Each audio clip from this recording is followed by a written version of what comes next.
Good morning and happy Easter to you. Welcome to the Avenue Uniting Church in Blackburn, Victoria, meeting on the lands of the Wurundjeri people. Today, our Easter service, as you can see by the music stands behind me, will include quite an amount of music and reflection. It will also include the stories of this day. And I read firstly from Luke chapter 24. But on the first day of the week, at early dawn, they went to the tomb, taking the spices that they had prepared. They found the stone rolled away in the tomb, but when they went in, they did not find the body. While they were perplexed about this, suddenly two men in dazzling clothes stood beside them. The women were terrified and bowed their faces to the ground, but the men asked them, "Why do you look for the living among the dead? He is not here, but has risen. Remember how he told you while he was still in Galilee that the Son of Man must be handed over to the hands of sinners, be crucified, and on the third day rise again." Then they remembered his words, and returning from the tomb, they told all this to the 11 and to all the rest. Now it was Mary Magdalene, Joanna, Mary the mother of James, and the other women who told this to the apostles. But these words seemed to them an idle tale, and they did not believe them. But Peter got up and ran to the tomb. Stooping in and looking in, he saw the linen cloths by themselves. Then he went home, amazed at what happened. And then a contemporary reading of Grace by Reverend Dawn Hutchins from the United States. We will never know what actually happened 2,000 years ago, but we do know that whatever happened, it transformed a people hiding from the endless violence into courageous followers of a way of being in the world which death could not destroy. When I read the accounts of these early followers of the way who abandoned the tomb of the upper room to gather together to build communities of compassion, it is clear to me who was raised up by images of resurrection. The followers of Jesus were lifted up from a crouching or cowering position as they boldly proclaimed what they had learned from Jesus.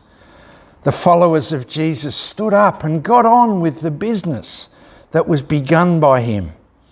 The followers of Jesus began to understand themselves in a whole new way. Resurrection is not about the physical resuscitation of a corpse. Resurrection is about the wisdom and the courage to proclaim with our lives that Jesus' vision of the reign of love continues to rise in us. So let us see the wounds inflicted by violence and practice resurrection. Let us be resurrection by practicing resurrection. That is, by resisting violence, resisting injustice, so that the reign of love ushers in the peace we long for the shalom, which is abundant living.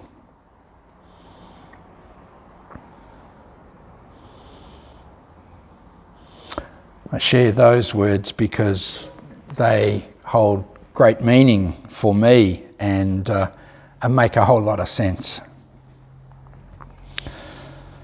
Crucifixion is not a sacrament of any church I know, but Holy Communion is.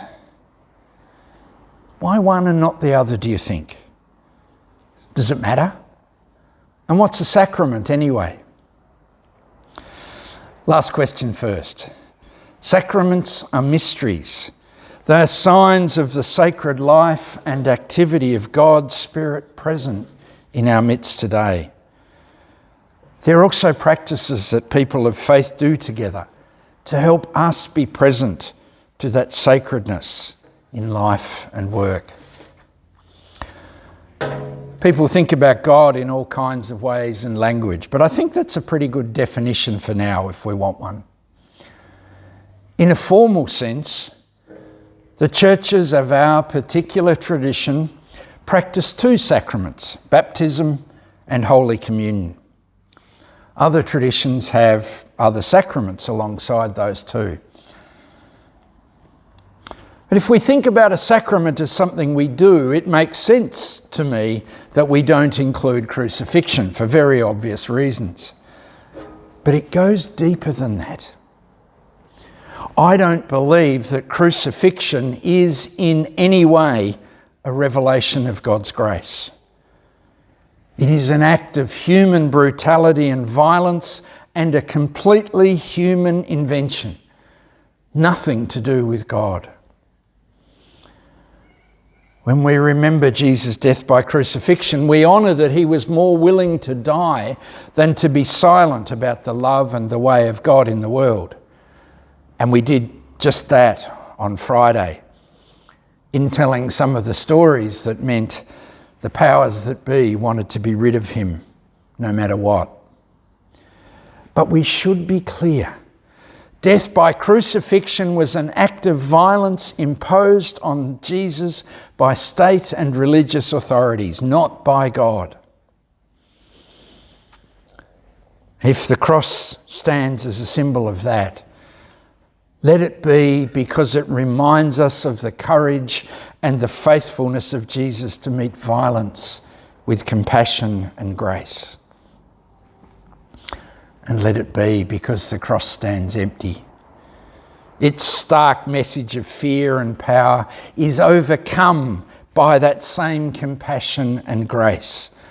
Violence is not the last word. Crucifixion is not the last word. Resurrection is. Crucifixion is no sacrament. The sacrament is what happened before and after it. When Jesus' friends and followers tried to make sense of his life and his death, they did so by remembering his life. And they opened themselves to the possibilities of resurrection, new life emerging even from death. And a central story in this became the story of the meal and the teaching that was known as the Last Supper. And from the Apostle Paul's letters, very early on, we know that this was an act of worship very early in the life of the Jesus community. It was an act of shared food and story that remembered and practiced Jesus' way of inclusion and compassion, and seeing in it the way of holy grace. They came to experience it as the way of heaven on earth, revealed in Jesus. An act of resurrection, an experience of hope in God's future, calling them on and nourishing them for the life of faith. And so it comes to us, a gift of faith down the generations, a sacrament, a remembering of resurrection, and an invitation into deep grace.